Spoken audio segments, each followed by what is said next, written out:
नमस्कार दोस्तों, स्वागत है हमारे YouTube channel study IQ GK 2.0 में। और इस वीडियो में हम कवर करने वाले हैं लूसेंट से संबंधित कुछ महत्वपूर्ण क्वेश्चन करने वाले हैं, जो आपके परीक्षा की दृष्टि से बहुत ही महत्वपूर्ण है और हर किसी न किसी एग्जाम में बार बार रिपीट होते हैं। तो चलिए शुरू करते हैं आज का वीडियो। आज का पहला नंबर क्वेश्चन है, भोजन का एक प्रमुख अंग है, तो इसका सही आंसर हो जाएगा कार्बोहाइड्रेट। दोस्तों, भोजन का जो प्रमुख अंग है वो कार्बोहाइड्रेट है, भोजन का प्रमुख अंग। चलिए दूसरा क्वेश्चन करते हैं। दूसरा क्वेश्चन है, निम्नलिखित में से कौन सा पदार्थ मानव शरीर में ईंधन का काम करती है, तो इसका सही आंसर हो जाएगा कार्बोहाइड्रेट। दोस्तों, कार्बोहाइड्रेट जो है मनुष्य के शरीर में ईंधन का काम करती है कार्बोहाइड्रेट। चलिए अगला क्वेश्चन करते हैं।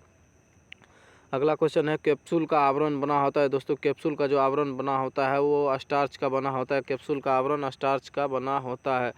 तो चलिए अगला क्वेश्चन करते हैं। अगला क्वेश्चन है, शहद का प्रमुख घटक है, तो इसका सही आंसर हो जाएगा फ्रक्टोज। दोस्तों, शहद का जो प्रमुख घटक है वह फ्रक्टोज है। चलिए अगला क्वेश्चन करते हैं। अगला क्वेश्चन है, निम्नलिखित में से कौन सी शर्करा तत्काल ऊर्जा प्रदान करती है, तो इसका सही आंसर हो जाएगा ग्लूकोज। दोस्तों, ग्लूकोज जो है तत्काल ऊर्जा प्रदान करती है। शहद में मुख्यतः होते हैं, तो इसका सही आंसर हो जाएगा कार्बोहाइड्रेट। दोस्तों, शहद में कार्बोहाइड्रेट होता है। चलिए अगला क्वेश्चन करते हैं। अगला क्वेश्चन है, निम्नलिखित में से सर्वाधिक ऊर्जा प्रदान करती है, तो इसका सही आंसर हो जाएगा कार्बोहाइड्रेट। दोस्तों, कार्बोहाइड्रेट जो है सर्वाधिक ऊर्जा प्रदान करती है। चलिए अगला क्वेश्चन करते हैं। अगला क्वेश्चन है, मानव शरीर में कार्बोहाइड्रेट पुनः संग्रह होता है, तो ग्लाइकोजन में। दोस्तों, मानव के शरीर में जो कार्बोहाइड्रेट पुनः संग्रह होता है वो ग्लाइकोजन में पुनः संग्रहण ग्लाइकोजन में होता है। चलिए अगला क्वेश्चन करते हैं। अगला क्वेश्चन है, एथलीट को निम्नलिखित में से किससे जल्दी और ज़्यादा ऊर्जा मिलती है, तो इसका सही आंसर हो जाएगा कार्बोहाइड्रेट से। दोस्तों, एथलीट जो होता है, रनर होता है, उसको जो सबसे ज़्यादा ऊर्जा मिलती है वो कार्बोहाइड्रेट से जल्दी ऊर्जा मिलती है। चलिए अगला क्वेश्चन करते हैं। अगला क्वेश्चन है, लंबे समय तक कठोर शारीरिक कार्य के पश्चात मांसपेशियों में थकान का अनुभव के कारण होता है, तो ग्लूकोज का अवक्षय। दोस्तों, ग्लूकोज का जो अवक्षय हो जाता है, जिससे जब कोई व्यक्ति काम करता है उसके मांसपेशियों में थकान का अनुभव होता है ग्लूकोज के अवक्षय में, यानी ग्लूकोज की कमी से। चलिए अगला क्वेश्चन करते हैं। अगला क्वेश्चन है, रक्त ग्लूकोज स्तर सामान्यतः व्यक्त किया जाता है, तो mg के प्रति डेसीलीटर में। दोस्तों, mg के प्रति डेसीलीटर में रक्त ग्लूकोज सामान्यतः व्यक्त किया जाता है। चलिए अगला क्वेश्चन करते हैं। अगला क्वेश्चन है, प्रोटीन बनने के लिए कितने अमीनो अम्ल का आवश्यक होते हैं, तो प्रोटीन बनने में 20 अमीनो एसिड आवश्यक होते हैं। दोस्तों, प्रोटीन बनाने के लिए 20 अमीनो अम्ल का आवश्यक होते हैं। तो चलिए अगला क्वेश्चन करते हैं। अगला क्वेश्चन है, शरीर में ऊतकों का निर्माण किससे होता है, तो इसका सही आंसर हो जाएगा प्रोटीन से। दोस्तों, शरीर में जो ऊतक का निर्माण होता है वो प्रोटीन से होता है। चलिए अगला क्वेश्चन करते हैं। अगला क्वेश्चन है, प्रोटीन को निम्नलिखित में से क्या माना जाता है, तो शरीर का निर्माण करने वाला। दोस्तों, प्रोटीन को शरीर को निर्माण करने वाला माना जाता है। चलिए अगला क्वेश्चन करते हैं। अगला क्वेश्चन है, एंजाइम मूल रूप से क्या है, तो इसका सही आंसर हो जाएगा प्रोटीन। एंजाइम जो है वो एक मूल रूप से प्रोटीन है। एंजाइम मूल रूप से प्रोटीन है। जैविक सिस्टम में रासायनिक क्रिया की प्रक्रिया को तेज करने में उत्तरदायी पदार्थ है, तो इसका सही आंसर हो जाएगा एंजाइम। दोस्तों, जैविक सिस्टम में रासायनिक प्रक्रिया को तेज करने में उत्तरदायी पदार्थ एंजाइम है। अल्फा केराटिन एक प्रोटीन है जो त्वचा में उपस्थित होता है। अल्फा केराटिन एक प्रोटीन है जो त्वचा में उपस्थित होता है। चलिए अगला क्वेश्चन करते हैं। अगला क्वेश्चन है, सोयाबीन में प्रोटीन की प्रतिशत कितना होता है, तो इसका सही आंसर हो जाएगा 42%। सोयाबीन में जो है प्रतिशत होता है प्रोटीन को 42% होती है। सोयाबीन में 42% प्रोटीन होता है। किस में प्रोटीन नहीं पाया जाता है, तो इसका सही आंसर हो जाएगा चावल में प्रोटीन नहीं पाया जाता है। निम्नलिखित में से प्रोटीन का सबसे अधिक स्रोत पाया जाता है, तो सोयाबीन में सबसे अधिक प्रोटीन पाया जाता है। शाकाहारी अधिकतम प्रोटीन पाते हैं, तो शाकाहारी जो है वह अधिकतम प्रोटीन दाल से पाते हैं। ये अगला क्वेश्चन करता है। अगला क्वेश्चन है, सबसे अधिक प्रोटीन पाई जाती है, तो सोयाबीन के दाने में। दोस्तों, सोयाबीन के दाने में सर्वाधिक प्रोटीन पाया जाता है। अगला क्वेश्चन है, मानव शरीर में वसा जमा होती है। तो दोस्तों वसा ऊतक में, दोस्तों मानव शरीर में जो वसा जमा होती है, वसा ऊतक में वसा जमा होती है। चलिए अगला क्वेश्चन करते हैं। अगला क्वेश्चन है, मानव शरीर में त्वचा तल के नीचे विद्यमान वसा निम्नलिखित में से किसके विरुद्ध अवरोधक काम करता है। तो शरीर की ऊष्मा का क्षय, दोस्तों शरीर की ऊष्मा का क्षय होता है जब त्वचा तल के नीचे विद्यमान वसा निम्नलिखित में से किसके विरुद्ध में अवरोधक काम करती है। तो उस शरीर की ऊष्मा के क्षय। चलिए अगला क्वेश्चन करते हैं। अगला क्वेश्चन है, उटबीना पानी कुछ दिनों तक मरुस्थल में रहता है, वह ऐसा वह कर पाता है। तो अपने कुबड़ में जमा ऊँट बिना पानी के कुछ दिनों तक मरुस्थल में रहता है, ऐसा वह कैसे कर पाता है। तो इसका सही आंसर हो जाएगा, अपने कुबड़ में जमा किए हुए चिकनाई का प्रयोग करके अपने कुबड़ में ऊँट जो है अपने कुबड़ में वसा जमा कर लेता है, जिससे वो ऊँट कई दिनों तक मरुस्थल में बिना पानी के भी रह सकता है। चलिए अगला क्वेश्चन करते हैं। अगला क्वेश्चन है, निम्नलिखित में से किससे प्रति ग्राम सर्वाधिक ऊर्जा प्राप्त होती है। तो वसा से दोस्तों, निम्नलिखित में से वसा जो है वसा से सर्वाधिक प्रति ग्राम ऊर्जा प्राप्त की जाती है।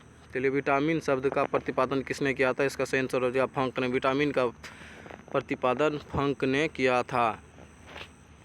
चलिए अगला क्वेश्चन करते हैं। अगला क्वेश्चन है, निम्नलिखित में से यौगिक के किस समूह को सहायक आहार कारक कहा जाता है। तो विटामिन को यौगिक के सहायक आहार कारक कहा जाता है। विटामिन को यौगिक समूह के सहायक आहार कारक कहा जाता है। निम्नलिखित अगला क्वेश्चन है, निम्नलिखित में से किसे रक्षात्मक पदार्थ कहा जाता है। तो इसका सही आंसर हो जाएगा, विटामिन को रक्षात्मक पदार्थ कहा जाता है। चलिए अगला क्वेश्चन करते हैं। अगला क्वेश्चन है, निम्नलिखित में से कौन विटामिन ए का सर्वोत्तम स्रोत है। तो इसका सही आंसर गाजर। दोस्तों गाजर में सर्वाधिक विटामिन ए पाया जाता है। विटामिन ए सर्वाधिक किस में पाया जाता है। तो गाजर में। चलिए अगला क्वेश्चन है। अगला क्वेश्चन है, मानव शरीर में विटामिन ए भंडारित होता है। तो यकृत यानी लीवर में। मानव शरीर में जो विटामिन ए भंडारित होता है वो यकृत यानी लीवर में। चलिए अगला क्वेश्चन करते हैं। अगला क्वेश्चन है, विटामिन ए की कमी से कौन सा रोग फैलता है। तो इसका सही आंसर होगा रतौंधी। दोस्तों रतौंधी बीमारी आँख में होता है और ये विटामिन ए की कमी से होता है। चलिए अगला क्वेश्चन करते हैं। अगला क्वेश्चन है, निम्नलिखित में से कौन सा विटामिन ए का प्रचुर उत्तम स्रोत है। तो इसका सही आंसर हो जाएगा आम। यानी आम में सबसे ज़्यादा विटामिन ए पाया जाता है। चलिए अगला क्वेश्चन है, थायमीन विटामिन B1 है। विटामिन B1 एक थायमीन है। निम्नलिखित विटामिनों में से किसमें कोबाल्ट पाया जाता है। तो विटामिन B12 यानी विटामिन B12 में सर्वाधिक कोबाल्ट पाया जाता है। शुष्का चिकोप का मनुष्य में प्रकोप किस विटामिन की कमी से होता है। तो विटामिन ए की कमी से शुष्का चिकोप मनुष्यों में प्रकोप किस विटामिन की कमी से होता है। तो विटामिन ए की कमी से शुष्का चिकोप रोग होता है। साइनोकोबालामिन है तो एक विटामिन B12 साइनोकोबालामिन है। यानी विटामिन बी का रासायनिक नाम साइनोकोबालामिन है। विटामिन बी का रासायनिक नाम साइनोकोबालामिन है।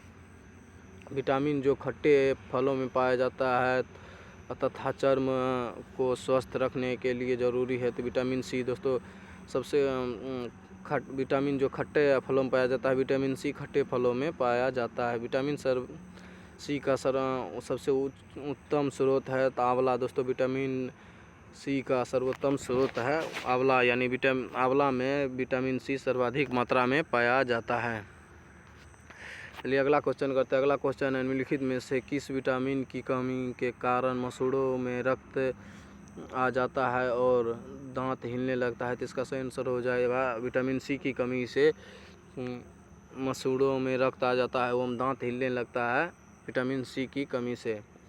विटामिन सी का रासायनिक नाम है एस्कॉर्बिक एसिड। दोस्तों विटामिन सी का रासायनिक नाम एस्कॉर्बिक अम्ल है। चलिए अगला क्वेश्चन करते हैं। अगला क्वेश्चन है, निम्नलिखित विटामिनों में से कौन सा शरीर में भंडारित नहीं होता है। दोस्तों विटामिन डी शरीर में भंडारित नहीं होता है। विटामिन डी शरीर में भंडारित नहीं होता है। कौन सा विटामिन प्रतिरक्षा प्रदान करती है? तो इसका सही आंसर हो जाएगा विटामिन ए प्रतिरक्षा प्रदान करती है। चलिए अगला क्वेश्चन करते हैं। अगला क्वेश्चन है निम्नलिखित में से कौन सा विटामिन जल में घुलनशील है? तो इसका सही आंसर हो जाएगा विटामिन सी। दोस्तों विटामिन सी जल में घुलनशील है। प्रातःकालीन धूप में मानव शरीर में कौन सा विटामिन उत्पन्न होता है? तो इसका सही आंसर हो जाएगा विटामिन ए। दोस्तों प्रातःकालीन धूप में मानव शरीर में विटामिन डी उत्पन्न होता है। मछलियों के यकृत के तेल में प्रचुरता होती है, तो विटामिन डी की प्रचुरता होती है।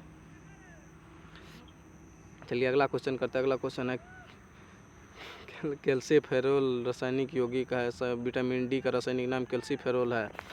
चलिए अगला क्वेश्चन करते हैं। अगला क्वेश्चन है विटामिन ई का रासायनिक नाम टोकोफेरोल। विटामिन ई का रासायनिक नाम टोकोफेरोल है। विटामिन ई विशेषता किसके लिए महत्वपूर्ण है? तो लिंग ग्रंथियों की सामान्य क्रिया में विटामिन ई विशेष है। निम्नलिखित विटामिनों में से कौन सा एक रक्त स्कंदन के कार्य में पड़ता है? तो विटामिन के रक्त स्कंदन में कार्य करता है। चलिए अगला क्वेश्चन करते हैं। अगला क्वेश्चन है मानव शरीर में रक्त का थक्का किस विटामिन के लिए कारण बनता है? विटामिन के की कमी से मानव शरीर में रक्त का थक्का नहीं होता। दोस्तों आपको फ्रेंड या वीडियो अच्छा लगे तो वीडियो को लाइक और चैनल को सब्सक्राइब कर ले, जिससे आने वाले सभी वीडियो का नोटिफिकेशन आप तक सबसे पहले पहुँचे।